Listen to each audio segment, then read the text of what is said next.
नमस्कार, आदाब, सत श्री अकाल, good morning, good afternoon and good evening मेरे प्यारे बच्चों। कैसे हो? आई होप कि सब लोग अच्छे होंगे। तो आ गए? बिल्कुल। तो स्वागत है आप सभी का आपके इस प्यारे से चैनल पे जिसका नाम है डीएनएस यानी कि डे नाइट स्टडी। अपना रोज का यही रूटीन होता है। आते हैं, सबसे पहले हाय हेलो होता है, फिर थोड़ा बात करते हैं, आप लोग का सलाम दुआ होता है, फिर अपने सीधे मुद्दे पे आते हैं, टॉपिक पे कि आज हमको पढ़ना क्या है। अगर आप लोग नए हैं तो आपको बताते चलो कि यहाँ पे बीएससी फर्स्ट सेमेस्टर की क्लासेस चल रही हैं और बीएससी फर्स्ट सेमेस्टर क्लासेस के अंदर मैं बेसिकली जब मैं खड़ा होता हूँ तो मैं फिजिक्स पढ़ाने की कोशिश करता हूँ। और फिजिक्स का जो मेरा चैप्टर है वो बेसिकली जो न्यूटोनियन मैकेनिक्स का पोर्शन है यानी पार्ट बी वाला जो पोर्शन है, जो कि एक पार्ट ए है मैथमेटिकल फिजिक्स है, आपके दूसरे सर यानी कि उमेश सर पढ़ा रहे हैं, और पार्ट बी वाला जो पोर्शन है जिसको हम लोग न्यूटोनियन मैकेनिक्स बोलते हैं वो हम इसमें कवर कर रहे हैं। और बात करें तो हमने पहला यूनिट जो है यानी कि फिफ्थ यूनिट हमने अच्छे से कंप्लीट कर लिया। हर एक चीज, छोटी से छोटी चीज, बारीक से बारीक चीजों पे हम लोगों ने फोकस किया। आज हम लोग का एक नया अध्याय, नया चैप्टर स्टार्ट हो रहा है जिसका नाम है डायनेमिक ऑफ रिजिड बॉडी। मैंने यहाँ पे इसके थंबनेल में, यहाँ पे इसकी पीपीटी में मैंने मेंशन भी करा दिया है रिजिड बॉडी डायनेमिक, या फिर बोले डायनेमिक ऑफ रिजिड बॉडी। अच्छा, रिजिड बॉडी से आप लोग 11th में कहीं ना कहीं आप लोग उससे रूबरू होंगे, उससे कहीं ना कहीं यूज टू होंगे ही, नहीं है ना? रिजिड बॉडी मतलब अगर हिंदी वाले बच्चे कहे तो दृढ़ पिंड जिसको बोलते हैं। सुना है कुछ दृढ़ पिंड के बारे में, रिजिड बॉडी के बारे में सुना है? नहीं सुना है? चलो कोई बात नहीं, पूरा बताते हैं ना। देखो, जो हमारा बीएससी फर्स्ट सेमेस्टर का जो सिलेबस है वो बेसिकली पूरा हमारा 11th-12th का ही पोर्शन है, थोड़ा सा अपग्रेडेड है। थोड़ा सा उसमें बोले कि मैथमेटिक्स का तड़का उसमें डाल के आप लोग को दिया गया है। थोड़ा सा मैथमेटिकल कैलकुलेशन थोड़ा ज्यादा है, थोड़ा सा थ्योरेटिकली चीजों को समझना ज्यादा है, बाकी सारी चीजें वही। तो आज का जो अपना चैप्टर होने वाला है, आज का जो अपना सेशन होने वाला है, बेसिकली आज जो होने वाला है वो डायनामिक ऑफ रिजिड बॉडी के ऊपर। और इस पूरे वीडियो में, इस पूरे लेक्चर में हम क्या पढ़ने वाले हैं मैं उसका आउटलाइन बताता हूँ कि सबसे पहले हम रिजिड बॉडी के बारे में जानेंगे, बाकायदा डिटेल में रिजिड बॉडी क्या होती है उसको समझने की कोशिश करेंगे। रिजिड बॉडी जब कंप्लीट होगा तो रिजिड बॉडी के बाद हम जस्ट जंप करेंगे कि रिजिड बॉडी का मोशन किस प्रकार से होता है, रिजिड बॉडी कितने प्रकार के मोशन कर सकता है, ठीक है। और रिजिड बॉडी का मोशन पढ़ने के बाद हम सीधे आएंगे एक प्रकार के फोर्स जिसको बोलते हैं टॉर्क, यानी कि हमको बोलते हैं आघूर्ण का एक कॉन्सेप्ट आएगा, उसको पढ़ने की कोशिश करेंगे। फिर आघूर्ण के बाद हमारा एंगुलर मोमेंटम आएगा जिसको हम कोणीय संवेग बोलते हैं, उसको हम समझने की कोशिश करेंगे। फिर इसके बाद जो लास्ट टॉपिक बचेगा कि इन दोनों के बीच का रिलेशन क्या है वो मैं डिस्कस करने की कोशिश करूंगा। तो ये मोटा मोटी 4 टॉपिक हम लोग को आज का पढ़ना है, ठीक है। तो let's start our new lecture, our new concept, ठीक है। हम बात करेंगे सबसे पहले हेडलाइन। देखो, मैं कहता हूं कि मैं डिफिनेशन नहीं लिखता हूं। देखो, मेरा पढ़ाने का थोड़ा तरीका जो होता है ना वो थोड़ा सबसे अलग है। सारे टीचर्स जो आते हैं लगभग सब पढ़ाते हैं, सब डिफिनेशन बोर्ड पे लिख लेते हैं, आप लिख के उतार लेते हैं। मैं इस बात पे विश्वास नहीं करता। हर एक टीचर का अलग अलग टेक्निक होता है। मैं बेसिकली, मेरा क्या फोकस होता है कि मैं आपको समझाने की ज्यादा कोशिश करूं, बिकॉज अगर आप एग्जाम में आप रट के जाएंगे तो आपका पढ़ने का कोई मतलब नहीं है। अगर मैं डिफिनेशन लिखूं, आप डिफिनेशन रट के जाएं, वही डिफिनेशन एग्जाम में लिखें, तो it is not proper way to teaching. ये प्रॉपर वे नहीं है। प्रॉपर वे इस तरीके से कि बच्चों को समझाओ कि डिफिनेशन खुद से डिफिनेशन बनाए, मतलब उसी चीजों को तोड़ मरोड़ के डिफिनेशन बनाने की कोशिश करें। बिकॉज क्योंकि आप यूजी के बाद पीजी में जाएंगे और पीजी के बाद आप लोग की हायर एजुकेशन चलती रहेगी। फिर हायर एजुकेशन पे जाने के बाद आपको ना बुक मिलेगी ना टीचिंग लाइफ मिलेगी। कुछ बुक तो मिल जाएंगी लेकिन आपका ऐसे टीचर्स पढ़ाने वाले पीजी लेवल पे नहीं मिलेंगे। तो आपको सारी चीजें खुद से समझना होगा, खुद से पढ़ना होगा, खुद से लिखना होगा। तो अपने तरीके से अपना नोट्स बनाने की कोशिश करिए। हालांकि मैं नोट्स प्रोवाइड कराता हूं, जो आपका ऐप है डीएनएस एजुकेयर ऐप, उसके अंदर मैं हर एक चैप्टर के बाद मैं नोट्स इनबिल्ड कर देता हूं। वहां पे मैं आप लोग को नोट्स आप पाएंगे, जो मेरा हैंड रिटन नोट्स है, आप लोग उसको चाहते तो उसको लिख के अपना नोट्स बना सकते हैं। नोट्स की चिंता मत करना, नोट्स मिल जाएगा, प्रॉपर वे में नोट्स मिलेगा। लेकिन यहां भी बस समझने की कोशिश करना, एक पेन कॉपी लेके जरूर बैठना और बस सोचना कि सर क्या बोल रहे हैं। मेरे हर एक बातों पे जब फोकस करोगे ना बेटा, तो आने वाले जो 3 साल हमसे फिजिक्स पढ़ लोगे, उसके बाद तुम्हारा दुनिया का कोई भी इंटरेस्ट अगर तुमसे ना निकले, तुम फिजिक्स पढ़ना छोड़ देना। बस मैं इतना कहूंगा। क्योंकि मैं क्या करता हूं ना, मैं बेसिक से लेके एडवांस लेवल तक जाता हूं। मैं ये नहीं सोचता तुम्हारे सिलेबस में क्या है, मैं सिलेबस के बाहर भी जाके मैं अंदर आ जाता हूं। इसलिए बताता हूं कि ये चीजें आपके दिमाग में रहे, फिर आपको आगे जाके जैम जैसे कॉम्पिटिटिव एग्जाम की तैयारी ना करना पड़े। आप इन्हीं कुछ खर्चों में, इन्हीं कुछ पैसों में आप अपने कॉम्पिटिटिव एग्जाम की भी तैयारी कर लें। क्यों? मेरे पास जितना नॉलेज है मैं देखने की कोशिश करता हूं, ठीक है। आज हम बात करेंगे रिजिड बॉडी और एक ऐसा कॉन्सेप्ट बताऊंगा ना जो आज तक आप लोगों ने कभी नहीं सुना होगा, ठीक है। छोटे मैं बोला ना, मैं बहुत बेसिक बेसिक चीजों फोकस करता हूं। अगर मेरी बातों को सुनोगे बेटा ना, तो कभी भी फिजिक्स की दुनिया में कभी भी आपको दिक्कत नहीं होगी। अब बात करते हैं बेटा रिजिड बॉडी। हिंदी वाले बच्चे इसको दृढ़ पिंड बोलते हैं। बेटा मेरे हिंदी बहुत खराब है, अगर मैं लिखना चाहूंगा तो मैं हंसी का पात्र बन जाऊंगा, इसलिए मैं लिख नहीं रहा, मैं बोल रहा हूं दृढ़ पिंड। आप लोग हिंदी बोल रहा हूं, मैं लिख लीजिएगा दृढ़ पिंड यानी कि रिजिड बॉडी। लेकिन रिजिड बॉडी पढ़ने से पहले उसमें एक एक एक कॉन्सेप्ट आता है बॉडी। ये हम थोड़ा जानेंगे कि what do we mean by body. Sir कहेंगे बॉडी मतलब सर शरीर होता है, बॉडी मतलब हमारी सर ये हमारी जो बॉडी आप देख रहे हैं सामने खड़ी है, मेरी बॉडी है, इसमें 206 हड्डियां हैं, ठीक है, सबसे बड़ी हड्डी, सबसे छोटी हड्डी कान की हड्डी, जो भी बोले ये सब आप कहेंगे बॉडी है ना। लेकिन मैं पूछ रहा हूं what do mean by body in physics. Physics में आप बॉडी से क्या समझते हैं, और बॉडी कितने टाइप के होते हैं फिजिक्स के। तो रिजिड बॉडी तो एक पार्ट है, रिजिड बॉडी एक छोटा सा पार्ट है। मैं पूछूं बॉडी का मतलब क्या होता है, अगर मैं कोई पूछे कि what do you mean by body, अच्छा कोई बोले कि particle, what do you mean by particle, तो पार्टिकल के बारे में सामने जानते हैं हम लोग फर्स्ट सेमेस्टर फर्स्ट चैप्टर के अंदर यानी 5th यूनिट के अंदर मैंने पार्टिकल के बारे में बताया था, ठीक है, सिस्टम ऑफ पार्टिकल के बारे में बताया था। आज हम बताएंगे कि बॉडी क्या होता है।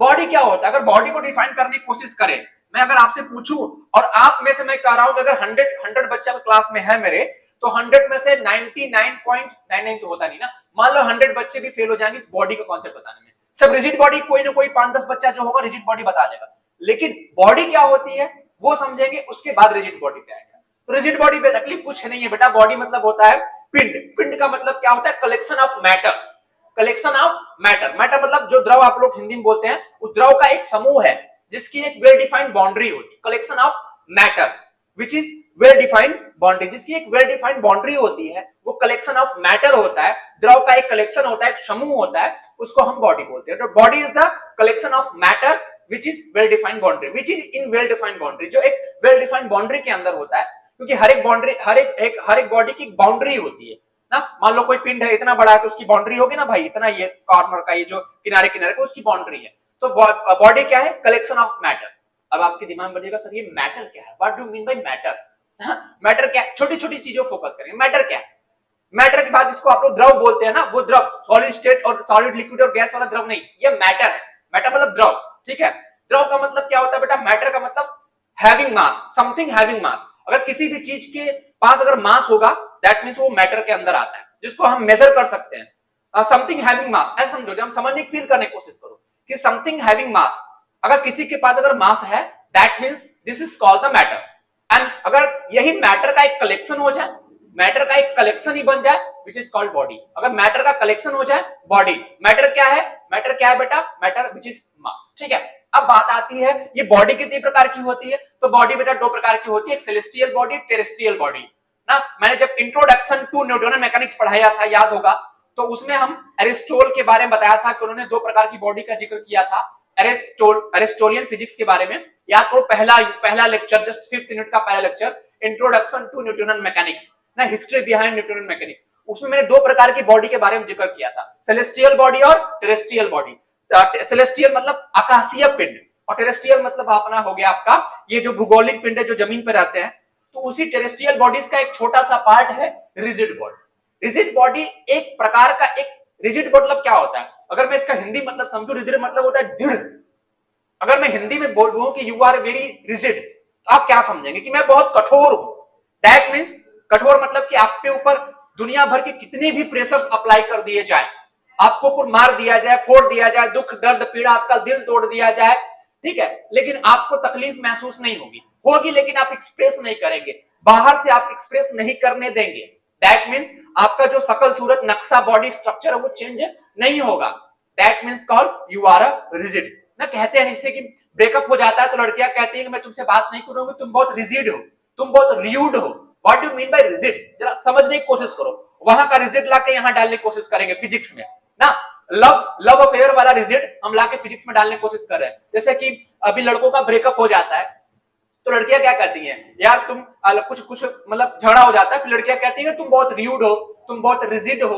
What do mean by rigid, उनका रिजिड करने का क्या मतलब है कि मैं रोऊं या मैं हंसूं या मुझे कोई दुख तकलीफ पीड़ा हो जाए तो मैं कोई फर्क नहीं पड़ने वाला है ना। जैसे कि देसी बॉयज, देसी मुंडे, हमको कोई फर्क नहीं पड़ता है। दस लाइक दैट रिजिड मतलब क्या होता है, रिजिड मतलब समथिंग हैविंग कठोर, समथिंग हैविंग कठोर, कुछ चीज जो कठोर है। रिजिड बॉडी का मतलब होता है ऐसी बॉडी जो कठोर है, ऐसी बॉडी जिसका डिफॉर्मेशन जीरो है। डिफॉर्मेशन मतलब कठोर होने का मतलब है कि उसको दबा दो, ऐसे ऐसे ऐसे ऐसे पचका दो, तोड़ने मरोड़ने की कोशिश करो, वो अपने शेप और साइज को वो नाप ले। That means a body which has deformation is zero। A body, एक प्रकार का ऐसा बॉडी जिसके पास डिफॉर्मेशन, डिफॉर्मेशन मतलब कि बन के फिर से बिगड़ के फिर से बन जाना। डिफॉर्मेशन का मतलब होता है कि बन के बिगड़ के फिर से बन जाना, उसको बोलते हैं डिफॉर्मेशन, पुनः संरचना जिसको बोलते हैं। ऐसा बॉडी जिसके पास पुनः संरचना जीरो है, मतलब वो पुनः एक प्रकार से वो मतलब क्या होता है कि वो डिफॉर्म होती नहीं, अपने बॉडी अपने नक्शे को चेंज नहीं करती, डिफॉर्म नहीं होती, उसे बोलते हैं रिजिड बॉडी। ठीक है, तो rigid body a type of body which has deformation is zero or negligible after applying a force या applying a pressure। जब किसी बॉडी पे फोर्स या pressure up to a time interval, एक टाइम इंटरवल तक, हमेशा एक फिक्स टाइम इंटरवल होता है, ऐसा नहीं कोई बॉडी उसको दबाते रहो तो एक साल तक दबाते रहो, ऐसा नहीं कि अपने शेप और साइज को नहीं चेंज करेगा। एक समय ऐसा आएगा जब अपने शेप और साइज को चेंज करेगा ना। तो मैंने लिखा, हमने बोला up to a time interval, एक समय के लिए, जब किसी एक फिक्स समय के लिए जब किसी बॉडी पे प्रेशर अप्लाई करो, फोर्स अप्लाई कर रहे हो, तो उसका डिफॉर्मेशन जीरो है, वो अपनी शक्ल सूरत को नहीं चेंज करा है, ऐसे बॉडी को बोलते हैं rigid body. A body whose deformation is zero, क्या लिखोगे बेटा?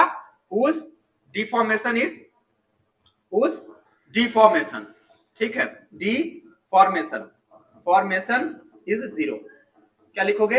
Whose deformation is zero. ऐसी बॉडी जिसका डिफॉर्मेशन जीरो होता है ना, up to a time interval, up to extent of time, time interval के बीच में जिसका डिफॉर्मेशन जीरो होता है बेटा, ऐसे बॉडी को रिजिड बॉडी भी बोलते हैं। ठीक है, या दूसरे तरीके से अगर हम लिखने की कोशिश करें ना, अगर आप किताबी भाषा लिखने की कोशिश करें बेटा, तो हम रिजिड बॉडी कैसे लिखते हैं? रिजिड बॉडी या system of particle. Rigid body क्या है? एक प्रकार का बहुत सारे पार्टिकल्स का एक सिस्टम है ना। रिजिड बॉडी कोई सिंगल बॉडी नहीं होती, उसके अंदर बहुत सारे छोटे छोटे पार्टिकल्स होते हैं। तो rigid body is a system of particle in which relative motion between two particles remains unchanged after applying a force। ठीक है, तो क्या है? रिजिड बॉडी के बारे में बात करते हैं। तो rigid body is a system of particle. क्या है? Rigid body is a system of, rigid body a system of particle, system of particle. ठीक है, एक मिनट जरा होल्ड करिएगा, हमको लग रहा है कि कंफ्यूजन है, कैमरा चल रहा है कि नहीं, मैं एक मिनट चेक कर ले रहा हूं।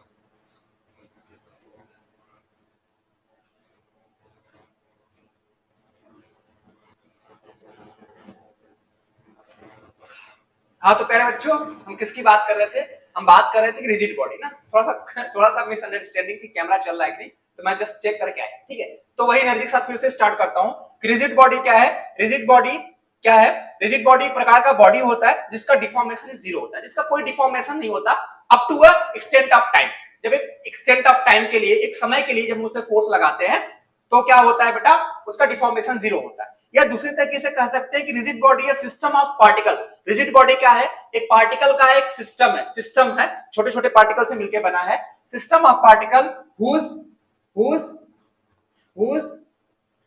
ना, rigid body system of particle in which, ठीक है, थोड़ा सा गलत लिख दिया, इन विच लिखना चाहिए था ना, चलो लिख देते हैं, फिर से लिखते हैं in which relative motion between two particles, in which relative motion between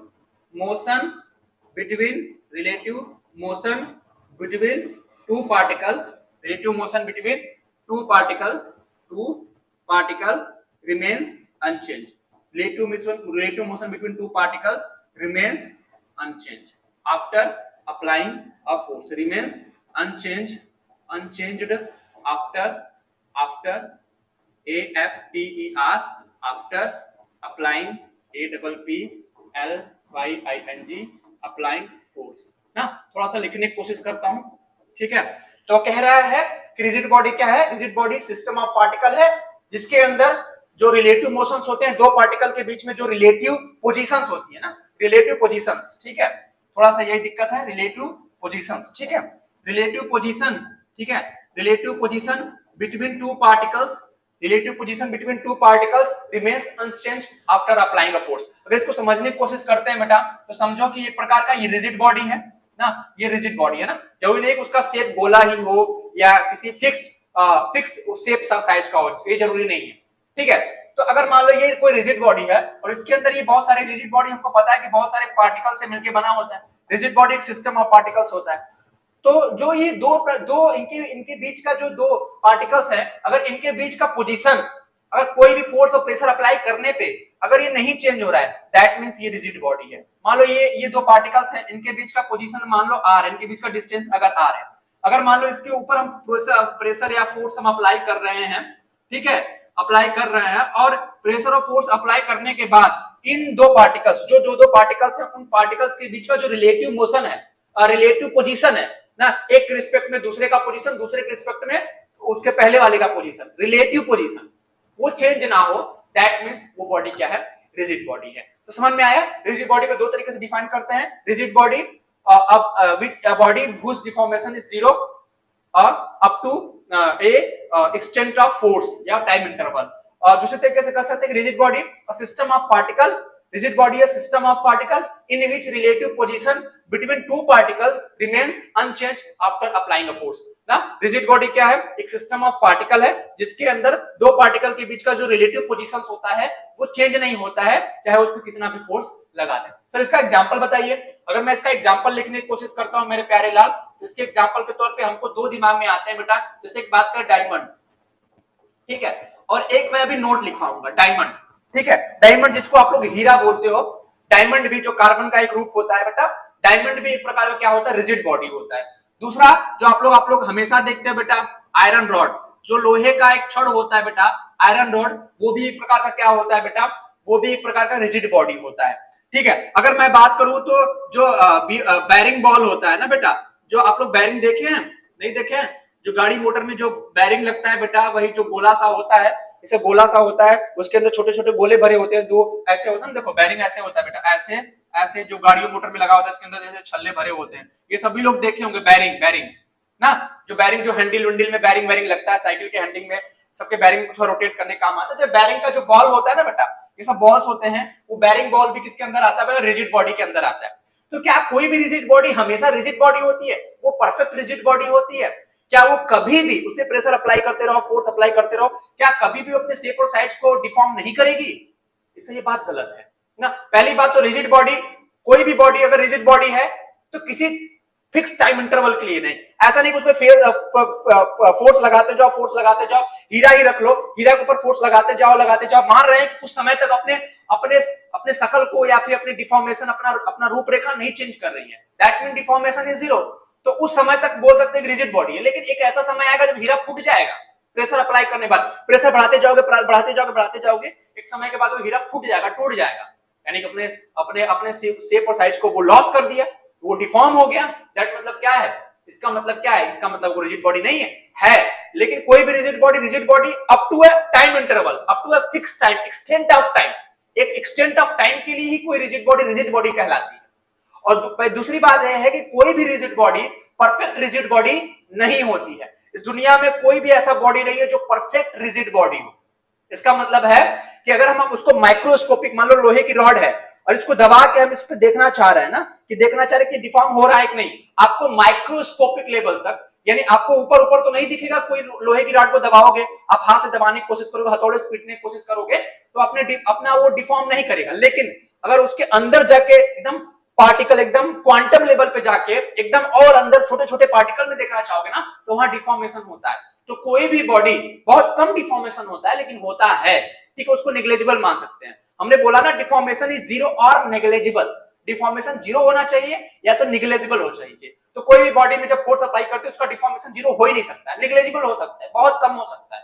इसलिए कहते हैं कि no body is a perfect rigid body. दुनिया में कोई भी बॉडी जो है वो परफेक्ट रिजिड बॉडी नहीं होती है। और दूसरी बात है कि रिजिड बॉडी, कोई भी रिजिड बॉडी हमेशा के लिए रिजिड बॉडी नहीं रहती है। अगर उस पर फोर्स अप्लाई कर रहे हो तो एक एक्सटेंट ऑफ टाइम के लिए ही, एक समय अंतराल के लिए कोई बॉडी रिजिड बॉडी होती है। मान लो तुम प्रेशर बढ़ाते गए, तुम हथौड़े से थोड़ा पहला कम प्रेशर लगाए, दूसरा और जोर से हथौड़ा मारे, फिर और तेज से हथौड़ा मारोगे, तो एक समय के बाद आएगा कि लोहे की रॉड जो है दब जाएगी। इसका मतलब वो अपनी बॉडी को डिफॉर्म कर दी। एक एक्सटेंट ऑफ टाइम के लिए कोई रिजिड बॉडी होती है। और दूसरी बात है, कोई रिजिड बॉडी कभी भी कोई परफेक्ट रिजिड बॉडी नहीं होती है, ठीक है। तो ये रिजिड बॉडी का कॉन्सेप्ट था। तो रिजिड बॉडी, आई होप कि रिजिड बॉडी के बारे में आप लोगों ने समझा, ठीक है। अभी रिजिड बॉडी दो प्रकार का मोशन हम लोग क्या करते हैं, परफॉर्म करता है ना। तो यहाँ बात करेंगे मोशन ऑफ रिजिड बॉडी, हल्का से जानेंगे कि ये रिजिड बॉडी कितने प्रकार का मोशन परफॉर्म करता है, मोशन ऑफ रिजिड बॉडी, ठीक है। अब बात करते हैं रिजिड बॉडी, ठीक है। अच्छा, रिजिड बॉडी कॉन्सेप्ट कितने दिया था ना, रिजिड बॉडी कॉन्सेप्ट कोई एक व्यक्ति या कोई एक साइंटिस्ट का काम नहीं था, ठीक है। रिजिड बॉडी अपने आप में एक प्रकार का एक कॉन्सेप्ट है, इसे किसी के थ्रू दिया नहीं गया है ना। रिजिड बॉडी बस समझना, अपना हाइपोथेटिकल, अपना एक इमेजिनरी कॉन्सेप्ट है, इसको समझने के लिए बताया गया, ठीक है। Rigid body, motion of rigid body. अगर रिजिड बॉडी के मोशन की बात करें तो रिजिड बॉडी बेटा दो प्रकार के मोशन को परफॉर्म करता है। कौन सा मोशन बेटा, एक होता है ट्रांसलेशनल मोशन, जिसको बोलते हैं स्थानांतरित गति, एक जगह से दूसरे जगह चली जाए ना। कोई रिजिड बॉडी, मान लो कोई बॉडी है, रिजिड बॉडी है, ढंगलाते ढंगलाते एक तरीके से दूसरी जगह उठ के, एक जगह से दूसरी जगह उठा के तुमने कोई बॉडी को एक जगह से दूसरी जगह फेंक दिया ना। तो रिजिड बॉडी दो प्रकार के मोशन को परफॉर्म करती है बेटा, एक को बोलते हैं क्या, ट्रांसलेशनल मोशन ना। अपने नोट्स में लिखते चलना, rigid body perform two types of motion. कौन कौन सा मोशन है बेटा, उसको बोलते हैं ट्रांसलेशनल मोशन ना, और दूसरा जो मोशन वो परफॉर्म करती है उसको बोलते हैं क्या बेटा, उसको बोलते हैं रोटेशनल मोशन। क्या बोलते हैं बेटा, रोटेशनल मोशन। तो दो प्रकार के ये मोशंस परफॉर्म करती है, एक ट्रांसलेशनल मोशन और दूसरा क्या करती है बेटा, रोटेशनल मोशन को परफॉर्म करती है। चलो जरा समझने की कोशिश करते हैं, हालांकि अभी इसको पढ़ना नहीं है, लेकिन आपके सिलेबस में थोड़ा सा जिक्र करने के बारे में है कि जब ट्रांसलेशनल मोशन कोई रिजिड बॉडी परफॉर्म करती है तो उसके अंदर के जो पार्टिकल्स होते हैं, क्योंकि रिजिड बॉडी बहुत सारे पार्टिकल्स से मिलकर बना होता है, सिस्टम ऑफ पार्टिकल्स होता है। हाँ, वो अलग बात है कि उन पार्टिकल के बीच का पोजीशन नहीं चेंज होता है, जब उन पे कोई प्रेशर अप्लाई करते हो, फोर्स अप्लाई करते हो, तभी तो रिजिड बॉडी है ना, यानी वो फिक्स है। कोई रिजिड बॉडी के अंदर दो पार्टिकल्स हैं, कोई भी दो पार्टिकल्स लो, उन दो पार्टिकल के बीच का जो रिलेटिव पोजीशन है वो पोजीशन नहीं चेंज होते। अगर पोजीशन चेंज होने लगे ना, अगर मतलब पोजीशन कम हो जाए, बढ़ जाए, इसका मतलब बॉडी डिफॉर्म होने लगे।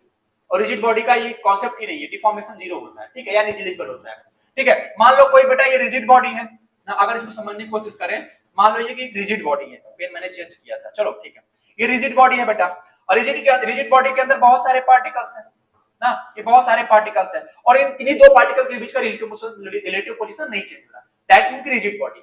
अगर ये पूरी की पूरी रिजिड बॉडी किसी भी वेलोसिटी से मूव कर रही है, भी वेलोसिटी से ट्रांसलेशनल मोशन कर रही है, एक रेखीय गति कर रही है, एक लाइन में गति कर रही है। ट्रांसलेशनल मोशन बेटा एक रेखा में गति करना, एक लाइन में जाना, ट्रांसलेशन एक जगह से दूसरे जगह तक ना। तो इसके जितने भी पार्टिकल्स होंगे बेटा, इसके अंदर जितने भी पार्टिकल्स होंगे, सभी का वेलोसिटी उसी के डायरेक्शन में होगा, और सभी का वेलोसिटी क्या हो जाएगा बेटा, जो हमारा भी, सभी की वेलोसिटी सेम होगी ना। तो सभी उसके अंदर के जितने भी पार्टिकल्स होंगे, सभी पार्टिकल्स क्या करेंगे बेटा, v वेलोसिटी से मूव करेंगे। नहीं, अगर सोचो अगर v वेलोसिटी से नहीं मूव करता उसके अंदर, अगर ये पूरी बॉडी v वेलोसिटी से मूव कर रही है, तो उसके अंदर जितने भी पार्टिकल्स हैं, सभी पार्टिकल उसी वेलोसिटी के साथ उसी डायरेक्शन में मूव करेंगे, ठीक है। इसका मतलब क्या है, अगर सोचो कि दो पार्टिकल्स हैं, इन दो पार्टिकल्स के बीच का पोजीशन फिक्स है, अगर मान लो ये चलना शुरू किया, अगर ये भी वेलोसिटी चलेगा, ये भी वेलोसिटी से चलेगा, तभी तो इनके बीच का रिलेटिव पोजीशन नहीं बदलेगा ना। मान लो दो आदमी हैं, दो आदमी ऐसे रॉड से बंधे हुए हैं ना, समझ लो उनके यहाँ से सीने से, और दूसरे आदमी के पीठ पे ऐसे रॉड लगा है, ठीक है। अगर दोनों को रॉड से धंसने से बचना है बेटा ना, तो क्या करना पड़ेगा, जितना कदम वो चलेगा जितना कदम ये आगे चलेगा, उतना कदम वो भी आगे चलेगा। दैट्स व्हाई उनके बीच का पोजीशन मेंटेन रहेगा। इसी वजह से जो भी रिजिड बॉडी ट्रांसलेशनल मोशन करती है, तो उनके अंदर के जितने भी पार्टिकल्स होते हैं, सभी की वेलोसिटी भी, जो कि पूरी रिजिड बॉडी का वेलोसिटी होता है, और क्या होता है कि वो उनका डायरेक्शन उसी के डायरेक्शन में होता है जिस डायरेक्शन में रिजिड बॉडी मूव करती है, ठीक है। और दूसरा प्रकार का मोशन होता है जिसको बोलते हैं रोटेशनल मोशन। मान लो ये कोई रिजिड बॉडी है, ठीक है, ये कोई रिजिड बॉडी, इसके अंदर बहुत सारे पार्टिकल्स हैं। अगर ये रिजिड बॉडी किसी एक्सिस के अबाउट ओमेगा एंगुलर वेलोसिटी के साथ रोटेट कर रही है, रोटेशन मतलब घूमना बेटा ना, अगर ये rigid body omega angular velocity के साथ रोटेट कर रही है, तो इसके जितने भी पार्टिकल्स होंगे बेटा, इसके जितने भी पार्टिकल्स होंगे, सब एक पार्टिकल्स क्या करेगा बेटा, सब एक पार्टिकल्स इस एक्सिस के अलोंग, ये जो पार्टिकल होगा इस एक्सिस के अलोंग सर्कुलर मोशन करेगा, ये पार्टिकल इस एक्सिस के अलोंग सर्कुलर मोशन करेगा, ये पार्टिकल इस एक्सिस के अलोंग सर्कुलर मोशन करेगा। तो उसके अंदर हर एक पार्टिकल जो होगा उस एक्सिस के अलोंग, जो एक्सिस ऑफ रोटेशन है उसके अलोंग सर्कुलर मोशन करेगा, और सभी की एंगुलर वेलोसिटी सेम होगी, हर एक पार्टिकल की एंगुलर वेलोसिटी सेम होगी, और वो वही होगी जो ये होगी, जो जिस एंगुलर वेलोसिटी के साथ पूरी रिजिड बॉडी मूव कर रही थी, वही उसका एंगुलर वेलोसिटी होगा। हाँ, लेकिन हर एक पार्टिकल का लीनियर वेलोसिटी अलग अलग होगा। ये v1, इसका लीनियर वेलोसिटी v2, इसका लीनियर वेलोसिटी v3, ये तीसरा पार्टिकल है, तो हर एक पार्टिकल का लीनियर वेलोसिटी अलग अलग हो सकता है रोटेशनल मोशन पे, लेकिन हाँ एंगुलर वेलोसिटी हर एक पार्टिकल का सेम होगा, उसी डायरेक्शन में वो भी सर्कुलर मोशन करेंगे एक्सिस के लॉन्ग, जिस जिस डायरेक्शन में पूरी की पूरी बॉडी रोटेशनल मोशन कर रही है ना। तो समझने की कोशिश करो। तो ये दो प्रकार के मोशन परफॉर्म करती है बेटा, ये दो प्रकार के मोशंस को परफॉर्म करती है बेटा, ट्रांसलेशनल मोशन और रोटेशनल मोशन। कोई भी रिजिड बॉडी दो प्रकार के मोशन को परफॉर्म करती है, ठीक है, ठीक है। अब बात है ट्रांसलेशनल मोशन। ट्रांसलेशनल मोशन जब स्थानांतरित गति होती है, एक जगह से दूसरी जगह जाती है, तो हम बहुत सारी चीजों को बात करते हैं, हम पढ़ चुके हैं। लीनियर वेलोसिटी u या फाइनल लीनियर वेलोसिटी v या u की बात करते हैं, लीनियर एक्सेलरेशन a की बात करते हैं बेटा, जिसमें डिस्प्लेसमेंट s की बात करते हैं। लेकिन बात हुई अगर जिसमें फोर्स की बात करते हैं, अगर F equal to mass into acceleration लगता है, F external force Newton sir के नियम से। लेकिन अगर कोई पार्टिकल रोटेट कर रही है, कोई पार्टिकल अगर रोटेट कर रही है, कोई बॉडी है, अगर कोई बॉडी रोटेट कर रही है, उसमें क्या उसका विस्थापन है, उसका डिस्प्लेसमेंट क्या है, उसकी वेलोसिटी क्या है, क्या वही u और v वाला कॉन्सेप्ट होगा, कुछ अलग होगा ना। तो बात करेंगे एक प्रकार के फोर्स के बारे में। किसके बारे में बात करेंगे बेटा? एक प्रकार के फोर्स के बारे में, जिसको बहुत अच्छे से आप लोग भली भांति परिचित है, जिसको बोलते हैं टॉर्क, जिसको बोलते हैं बेटा, इसको हिंदी में बोलते हैं आघूर्ण।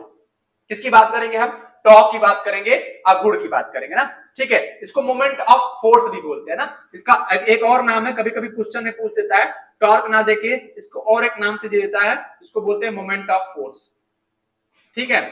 ये क्या बोलते हैं? बल का आघूर्ण, मोमेंट ऑफ फोर्स, बल का आघूर्ण, ठीक है। मोमेंट ऑफ फोर्स यानी बल का जड़त्व। मोमेंट मतलब होता है जड़त्व, मोमेंट ऑफ इनर्शिया, इनर्शिया मतलब होता है जड़त्व, और मोमेंट मतलब होता है आघूर्ण से समझते हैं, बल का आघूर्ण, या इसको टॉर्क से रिप्रेजेंट करते हैं बेटा। टॉर्क क्या होता है? जैसे किसी पार्टिकल को लीनियर मोशन कराने के लिए, अगर कोई पार्टिकल है, अगर मान लो ये एक पार्टिकल है, एक बॉडी है जिसका मास m है, अगर इसको लीनियर वेलोसिटी, इसको लीनियर क्या करना है बेटा? लीनियर मूव कराना है, तो हमको यहां से एक फोर्स लगाना पड़ता है, F इक्वल टू क्या होता है? F equal to mass into acceleration. अगर किसी पार्टिकल को एक्सेलरेट कराना है बेटा, अगर किसी पार्टिकल को एक्सेलरेट कराना है, तो हमको एक एक्सटर्नल फोर्स की जरूरत पड़ती है। वो एक्सटर्नल फोर्स क्या होता है? F equal to mass into acceleration. सारी चीजें बातें हैं। लेकिन अगर यही पार्टिकल है, अगर यही m मास का पार्टिकल है, और इसको इस एक्सिस के अलोंग क्या करना है बेटा? ये कोई एक्सिस है, अगर इस एक्सिस के अलोंग इसको रोटेट कराना है, क्या कराना है बेटा? इस एक्सिस के अलोंग इसको रोटेट कराना है, यानी इसको चक्कर कटवाना है, इस एक्सिस के अलोंग इसको रोटेट करना है, तब कौन जो फोर्स लगेगा, यानी कि वो जो फोर्स होगा, उसी फोर्स को बोलते हैं क्या? उसी फोर्स को बोलते हैं टॉर्क। तो torque is a special kind of force. Torque क्या होता है? एक प्रकार का फोर्स होता है जो किसी बॉडी को रोटेट कराने के काम में आता है। तो torque is a type of force which is used to rotate a body या rotate a particle, जो किसी बॉडी या किसी पार्टिकल को रोटेट कराने के काम आती है, रोटेशनल मोशन कराने में जो काम आता है, उसी फोर्स को बोलते हैं, उसी फोर्स को बोलते हैं क्या? टॉर्क ना। तो टॉर्क क्या है? टॉर्क एक मेजरमेंट ऑफ फोर्स है, फोर्स का एक मेजरमेंट है, एक प्रकार का फोर्स है। इसे लीनियर मोशन कराने के लिए किसी पार्टिकल को linear force F equal to mass into acceleration की जरूरत पड़ती है। तो जब पार्टिकल को घुमाना होगा तो भी तो एक प्रकार की फोर्स की जरूरत पड़ेगी। कोई पार्टिकल तो ऐसे घूमेगा नहीं, या स्थिर है, न्यूटन सर का नियम कहता है अगर कोई स्थिर है तो स्थिर रहना चाहेगी। अगर ये पार्टिकल अगर ये स्थिर है तो स्थिर रहना चाहेगी। अगर उसको लीनियर मोशन कराना पड़ेगा तो फोर्स लगाना पड़ेगा, वो F equal to mass into acceleration होगा। लेकिन अगर इसी पेन को ऐसे घुमाना हो ना, मेरे मुंडी के क्रॉस ऐसे घुमाना हो, मेरा मुंडी एक्सिस ऑफ रोटेशन मान लो, ऐसे घुमाना हो बेटा, तो एक फोर्स की जरूरत पड़ेगी ना। तो वो जो फोर्स होगा जो किसी बॉडी को रोटेट कराने के काम में आता है, उसको बोलते हैं क्या? उसको बोलते हैं टॉर्क, ठीक है।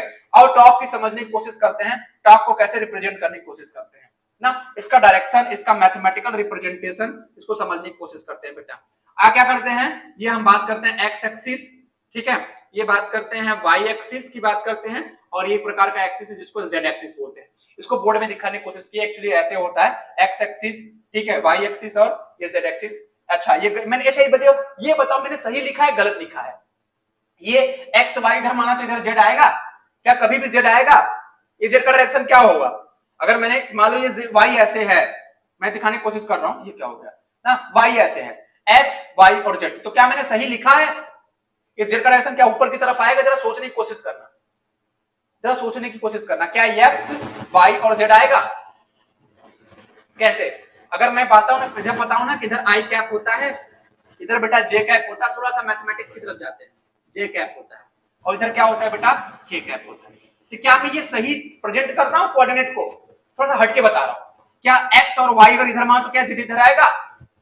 कैसे, जरा सोचो कि अगर हम i क्रॉस j कैप करते हैं तो हमको क्या मिलता है बेटा? k कैप मिलता है ना साइक्लिक ऑर्डर में। तो हम दो वेक्टर के बीच में k का डायरेक्शन निकालना होता है, तो पहले वाले वेक्टर की तरफ वो करते हैं, पहले वाले वेक्टर की तरफ क्या करते हैं बेटा? अपना हाथ करते हैं, और दूसरे वाले वेक्टर की तरफ कर्ल करते हैं ऐसे। y इधर है ना बेटा, जरा देखो y इधर है ना, तो ये ऐसे i इधर ऐसे कर्ल करेंगे तो क्या हो जाएगा बेटा? j। तो k किधर आएगा? k देखो बेटा नीचे की तरफ आ रहा ना, यानी j अगर इस तरीके से मानेंगे तो z का नीचे की तरफ आएगा, यानी गलत रिप्रेजेंटेशन है। ठीक है, चलो किसी और नेक्स्ट सीरीज को अच्छे से बताएंगे, यानी कि इसको हमने गलत तरीके से लिखा हुआ है। इसका मतलब क्या है बेटा? इसका मतलब है कि इधर x इधर y, ठीक है, इधर x इधर y और इधर z होगा, यानी कि अब इधर x होगा इधर y होगा और ये z होगा। अब z इधर आएगा, अब सही है ना। तो मान लो कि इसी एक्स वाई प्लेन में कोई एक पार्टिकल है, जिस पार्टिकल का मास m है ना, और ये मान लो पार्टिकल है जिसको हम p से रिप्रेजेंट कर रहे हैं। ये कोई पार्टिकल है जिसको p से रिप्रेजेंट कर रहे हैं और जिसका मास अज्यूम कर लो जिसका मास m है, ठीक है। और हम क्या कर रहे हैं कि इस पार्टिकल से इसका ओरिजिन से ये डिस्टेंस मेजर कर रहे हैं कि ओरिजिन से इस पार्टिकल का पोजीशन वेक्टर जो है इसको हम r वेक्टर से रिप्रेजेंट कर रहे हैं। ओरिजिन से, जिसको हम o से बोलते हैं ना, मूल बिंदु से इस पार्टिकल का पोजीशन वेक्टर क्या है बेटा? ये r वेक्टर है, ठीक है, ये क्या है? r वेक्टर है। और इस पार्टिकल पे इधर की तरफ, इस पार्टिकल पे इधर की तरफ एक फोर्स लग रहा है, जिस फोर्स को हम f वेक्टर से रिप्रेजेंट कर रहे हैं ना, ठीक है। जब इसको आगे की तरफ इसको बढ़ाएंगे r वेक्टर को, तो हम ये कह रहे हैं कि इनके और इनके बीच में r वेक्टर और इनके बीच में एंगल जो बन रहा वो थीटा बन रहा, यानी कि इस r वेक्टर को आगे, क्योंकि वेक्टर को हम आगे खसका सकते हैं ना, तो इस r वेक्टर को जब आगे की तरफ बढ़ाएंगे तो हमको f और r वेक्टर के बीच में एंगल मिल गया कि थीटा एंगल है ना। ये क्या डॉटेड लाइन क्या है? इसका मतलब है अगर किसी वेक्टर को ट्रांसलेट कराते हो ना बेटा, उसके लेंथ को चेंज करके, तो वेक्टर में कोई मतलब वेक्टर में कोई फर्क नहीं पड़ता है। ये प्रॉपर्टी ऑफ वेक्टर होता है। अगर ये वेक्टर कोई ऐसे है, इसको इधर की तरफ ट्रांसलेट करा दिया, उसका लेंथ अगर सेम है, तो वेक्टर में उसी डायरेक्शन में उसको ट्रांसलेट करा दिया, मोशन करा दिया, तो वेक्टर में कोई फर्क नहीं पड़ने वाला है। इसका मतलब है, ये मैं बता रहा हूं कि अगर इस वेक्टर को आगे की तरफ मैं ऐसे खींच दूंगा ना बेटा, इसको उठा के इसको आगे तरफ बढ़ाऊंगा, तो ये मिल जाएगा कि f और r के बीच में एंगल जो है वो थीटा डिग्री है। तो टार्क को कैसे रिप्रेजेंट करते हैं बेटा? टार्क को रिप्रेजेंट करने का तरीका होता है, टॉर्क बराबर होता है, टॉर्क एक वेक्टर क्वांटिटी होती है, इसका रिप्रेजेंटेशन होता है टॉर्क बराबर vector r cross vector f, ठीक है। क्या होता है? Vector r cross vector f, हमेशा याद रखना। तो टॉर्क का ये मैथमेटिकल एक्सप्रेशन है, टॉर्क बराबर vector r cross vector f, ठीक है। r क्या है बेटा? r क्या है? Position vector. जो पार्टिकल है उस पार्टिकल का पोजीशन वेक्टर क्या है? मूल बिंदु से। पोजीशन मतलब उसका पोजीशन क्या है? पोजीशन वेक्टर जब भी लिखते हैं हमेशा ओरिजिन से लिखते हैं, मूल बिंदु से लिखते हैं, ठीक है। तो पोजीशन वेक्टर क्या है और उस पे फोर्स कितना लग रहा है, वो टॉर्क को रिप्रेजेंट करता है। तो टॉर्क की जब पहली बात, तो उसके बारे में कुछ इंपॉर्टेंट पॉइंट होता है। तो टॉर्क क्या है बेटा? एक वेक्टर क्वांटिटी होती है। क्या होता है बेटा?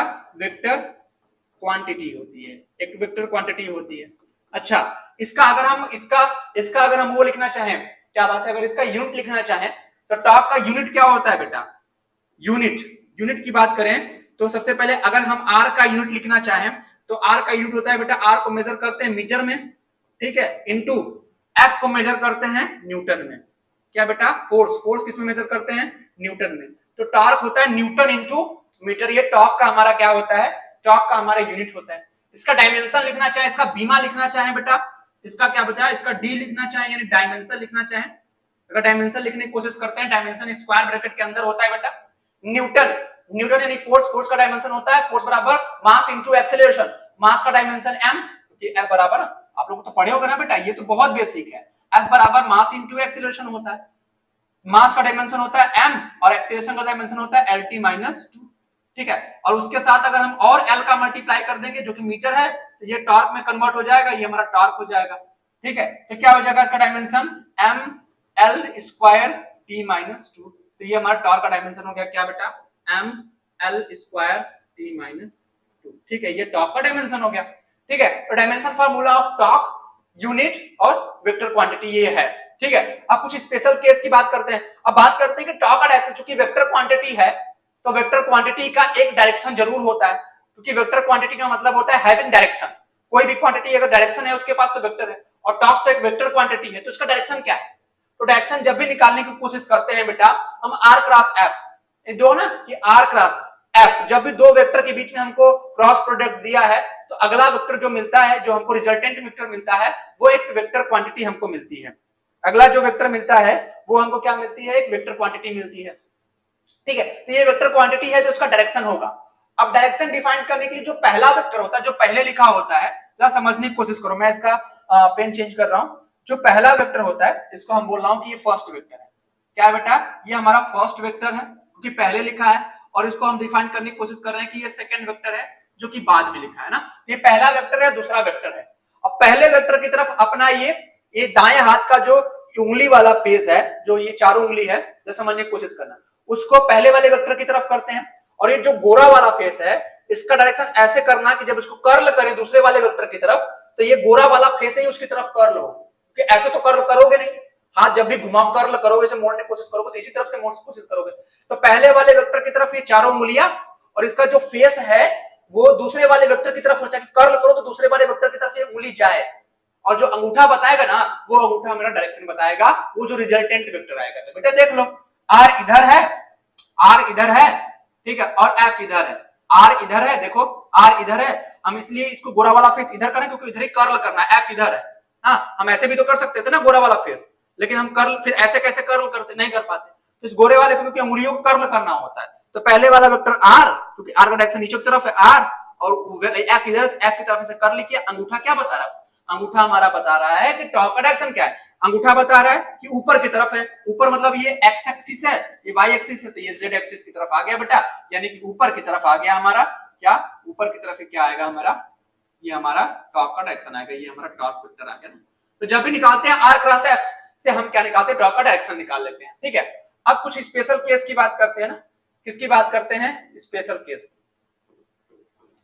किसकी बात करते हैं बेटा? स्पेशल केस की। क्या स्पेशल केस की बात करते हैं?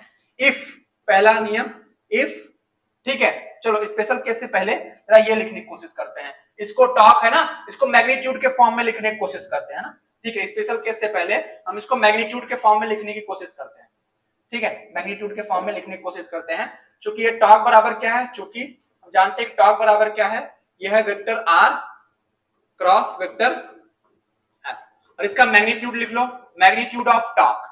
तो जब हम क्रॉस प्रोडक्ट हटाते हैं दो वेक्टर के बीच में तो क्या आता है बेटा? आर, ये क्या आता है? ये आता है हमारा आर, ठीक है। जब इसका मैग्नीट्यूड लोगे तो क्या आ जाएगा बेटा? R F sine of theta, ये आता है हमारा टॉक का मैग्नीट्यूड। तो मैग्नीट्यूड फॉर्म में हम ऐसे लिखते हैं, यानी एंगल के बीच में R F sine of theta, ये हमने इस तरीके से लिखा बेटा। अब हम बात करते हैं कुछ केस की। किसकी बात करते हैं बेटा? स्पेशल केस की बात करते हैं। कौन सा स्पेशल केस की बात करते हैं? स्पेशल केस की बात करते हैं, ठीक है। पहला कि अगर थीटा बराबर क्या हो जाए बेटा? थीटा बराबर 0 डिग्री हो जाए या और 180 डिग्री हो जाए ना, थीटा बराबर 0 हो और 180 डिग्री हो, तो साइन 0 0 और साइन 180 की वैल्यू भी कितनी होती है बेटा? साइन 180 की वैल्यू भी हमारी क्या होती है? 0 हो जाती है। दैट मीन अगर ये साइन थीटा अगर 0 हो जाएगा, दैट मीन्स टॉप का जो मैग्नीट्यूड होगा बेटा वो हमारा क्या हो जाएगा? 0 हो जाएगा। इसका मतलब क्या है कि अगर फोर्स और डिस्प्लेसमेंट वेक्टर यानी पोजीशन वेक्टर, जो फोर्स लग रहा है पोजीशन वेक्टर के बीच में एंगल जो है, ये जो एंगल है, एंगल ये 0 डिग्री हो जाए, यानी आर भी इसी के डायरेक्शन में हो जाए, जिस डायरेक्शन में फोर्स था, इसको फोर्स लिखते हैं ना, जिस डायरेक्शन में फोर्स था उसी डायरेक्शन में आर हो जाए। यानी अगर हम सोचो कि आर भी इधर है, फोर्स भी इधर लगा रहा है, ऐसे फोर्स लगा रहा है, कभी रोटेट करेगा नहीं, ये ट्रांसलेट करने लगेगा, इसका मतलब उसके लिए टॉप 0 आएगा। तो जब भी या इस तरफ लगाओ 180 मतलब इधर फोर्स लगाओ, सोचो कि ये आर वेक्टर है और ये फोर्स इधर लगा, तो कभी ये रोटेट करने की कोशिश करेगा नहीं करेगा, यानी वो ट्रांसलेट मोशन करेगा, रोटेशन नहीं करेगा, दैट मीन टॉप 0 आएगा। दूसरा दूसरा इसका है कि स्पेशल केस यदि थीटा बराबर कितना हो जाए बेटा? थीटा बराबर 90 डिग्री हो जाए, 90 डिग्री हो जाए, दैट मीन साइन 90 की वैल्यू क्या होती है? 1 होती है, और साइन 90 की वैल्यू 1 पे 90 पे मैक्सिमम होती है। दैट मीन्स टॉक जो आएगा, मैग्नीट्यूड ऑफ टॉक का जो मैग्नीट्यूड आएगा बेटा, इसको मॉड में लिख रहे हैं, वो मैक्सिमम आएगी, उसकी वैल्यू होगी आर इंटू एफ, क्योंकि साइन 90 की वैल्यू 1 होती है।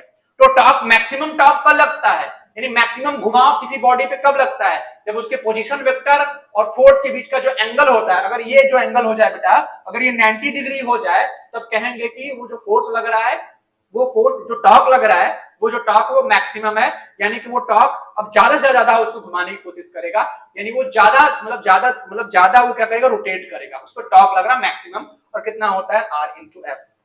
ठीक है, टॉर्क किन किन पोजीशन पे जीरो हो सकता है, कब बॉडी पे टॉर्क नहीं लग सकता है बेटा, एक तो उनके बीच का एंगल जीरो हो जाए 180 डिग्री हो जाए। दूसरा चीज है कि जो आर वेक्टर है, जो पोजीशन वेक्टर है, अगर ये जीरो हो जाए, पोजीशन वेक्टर जीरो होने का मतलब है ये जो पार्टिकल है ये मूल बिंदु पे हो जाए, ये पार्टिकल है इसके ओरिजिन पे ही लाई करे, इसका मतलब पोजीशन वेक्टर उसका है ही नहीं, पोजीशन वेक्टर जीरो है, तो पोजीशन वेक्टर जीरो हो जाएगा बेटा, तब भी केस में हमारा टॉर्क कितना हो जाएगा, अगर पोजीशन वेक्टर जीरो हो जाएगा तब भी उस केस में टॉर्क जीरो हो जाएगा। दैट मींस टॉर्क दो प्रकार से जीरो हो सकता है, या तो पोजीशन वेक्टर और फोर्स के बीच में एंगल 0 डिग्री हो जाए या 180 डिग्री हो जाए, या तो पोजीशन वेक्टर ही जीरो हो जाए। पोजीशन वेक्टर जीरो होने का मतलब है कि वो पार्टिकल ही ओरिजिन पे हो, यानी जो कोऑर्डिनेट बना कोऑर्डिनेट के ओरिजिन पे हो, दैट मींस उसका टॉर्क जीरो हो जाएगा। तो हमने टॉर्क के बारे में बात की। ठीक है, अगला जो हमारा कॉन्सेप्ट है, थोड़ा सा तेजी से बढ़ने की कोशिश करते हैं। अगला जो कॉन्सेप्ट है वो हमारा क्या है, वो हमारा बात है एंगुलर मोमेंटम। किसके ऊपर बात है बेटा, एंगुलर मोमेंटम। एंगुलर जैसे लीनियर मोमेंटम होता है बेटा, कोई पार्टिकल को क्या करती है लीनियर मोमेंटम को p से रिप्रेजेंट करते हैं। अगर बात करें लीनियर मोमेंटम, ट्रांसलेशन मोशन में लीनियर मोमेंटम को m इंटू v से रिप्रेजेंट करते हैं, मास इंटू वेलोसिटी से। ये लीनियर मोमेंटम होता है बेटा, इसको पढ़े हो। और इसी लीनियर मोमेंटम के चेंज को हम क्या कहते हैं, इसी लीनियर मोमेंटम में जब चेंज आता है न्यूटन के अकॉर्डिंग, तो हम फोर्स बोलते हैं एक्सटर्नल फोर्स। ये हमने लीनियर मोशन में पढ़ा था। लेकिन एंगुलर मोमेंटम क्या होता है, अगर कोई पार्टिकल रोटेट करती है तो रोटेट करने के दौरान जो उसका मोमेंटम आता है ना, उसको एंगुलर मोमेंटम बोलते हैं। जैसे कोई पार्टिकल लीनियर मोशन कर रही है, तो लीनियर मोशन करने के दौरान जो उसका मोमेंटम आता है उसको लीनियर मोमेंटम बोलते हैं। अब जब कोई पार्टिकल रोटेट कर रही है, तो जो वो हमारा मोमेंटम आता है उसको बेटा क्या बोलते हैं, हम एंगुलर मोमेंटम बोलने की कोशिश करते हैं। और एंगुलर मोमेंटम को हम जे से रिप्रेजेंट करते हैं, इस जे वेक्टर से रिप्रेजेंट करते हैं। और जे वेक्टर का फार्मूला होता है वेक्टर जे इक्वल टू ये पोजीशन वेक्टर आर क्रॉस ये लीनियर मोमेंटम पी वेक्टर ना, इनके बीच का क्रॉस प्रोडक्ट होता है। तो अगेन हम कह सकते हैं कि जो एंगुलर मोमेंटम होता है वो एक वेक्टर क्वांटिटी होती है। कौन सी क्वांटिटी होती है, वेक्टर क्वांटिटी होती है। और इसका यूनिट लिखना चाहे तो यूनिट कैसे लिखना चाहेंगे बेटा, अगर इसका यूनिट लिखना चाहे, ठीक है, अगर इसका यूनिट लिखना चाहे तो यूनिट कैसे लिखोगे बेटा, पोजीशन वेक्टर का बेटा मीटर और हमारा मोमेंटम क्या होता है m इंटू भी, ये लीनियर मोमेंटम है, p लीनियर मोमेंटम है, position vector linear momentum cross product हमारा क्या आता है, एंगुलर मोमेंटम आता है।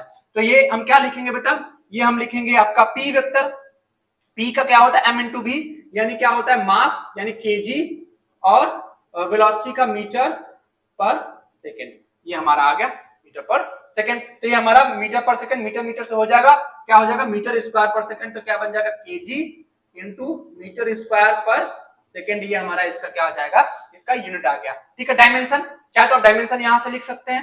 डायमेंशन क्या हो जाएगा बेटा, इसका डायमेंशन जो हो जाएगा DIM, डायमेंशन क्या हो जाएगा बेटा, डायमेंशन स्क्वायर ब्रैकेट के अंदर लिखते हैं। सबसे पहले डायमेंशन लिखना चाहेंगे, पोजीशन का डायमेंशन लिखेंगे। मैं यहाँ चेक कर ले रहा हूँ, पोजीशन का डायमेंशन बेटा L होता है, और मोमेंटम का डायमेंशन कैसे, मोमेंटम मास इनटू वेलोसिटी होती है। मास का डायमेंशन m होता है बेटा, और वेलोसिटी का डायमेंशन क्या होता है LT-1। ठीक है, तो क्या हो जाएगा बेटा, ये हो जाएगा ml स्क्वायर t माइनस क्या हो जाएगा 1।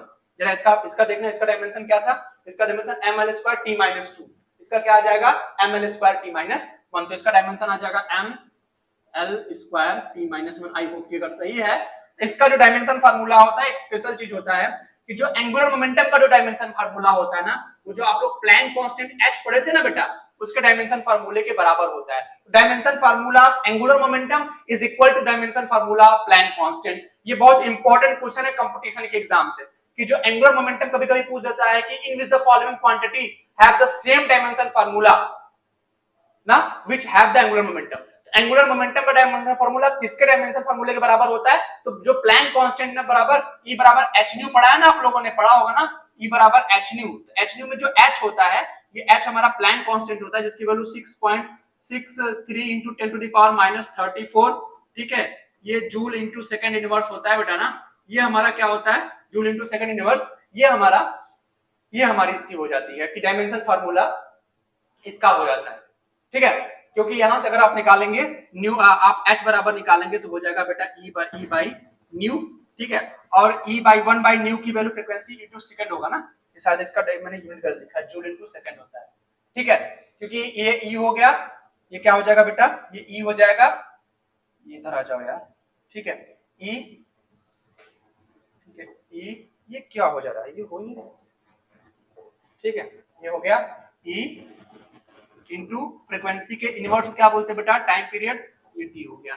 E into T time period, इसका यूनिट जूल और टाइम का सेकंड, जूल इंटू सेकंड हो गया बेटा, ठीक है। तो ये हमारा प्लैंक कांस्टेंट हो गया, इसका डायमेंशन पर प्लैंक कांस्टेंट के बराबर होता है। इसका फिर वही कैसे निकालोगे बेटा, यही हमारा तीन प्लेन बना लो, ऐसे ऐसे जैसे उसको रिप्रेजेंट किए थे। ये हमारा एक्स, इधर वाई और इधर हमारा जेड आ गया बेटा ना। तो ठीक है, हम क्या लिखते हैं, एक्स वाई जेड, ऐसे क्रॉस किया, एक्स वाई जेड ऊपर की तरफ आ गया। ये हमारा पी है, इसका पोजीशन वेक्टर बेटा आर वेक्टर है, ठीक है। इस पे फोर्स लग रहा है एफ, इसका मोमेंटम इधर पी है, ठीक है। और इनके बीच का एंगल अगर थीटा डिग्री है, just like that angular momentum J बराबर आर क्रॉस पी आएगा, और इसका डायरेक्शन भी ऊपर की तरफ आएगा, तो जे वेक्टर का डायरेक्शन हमेशा क्या आता है, परपेंडिकुलर टू द प्लेन। जिस प्लेन में वो पार्टिकल होता है आर क्रॉस पी, जिस प्लेन में, तो उसका परपेंडिकुलर हमेशा जे आता है, ठीक है बेटा। तो ये हमारा क्या आ जाएगा, एंगुलर मोमेंटम आ गया, कि एंगुलर मोमेंटम को इस तरीके से रिप्रेजेंट करते हैं, ठीक है।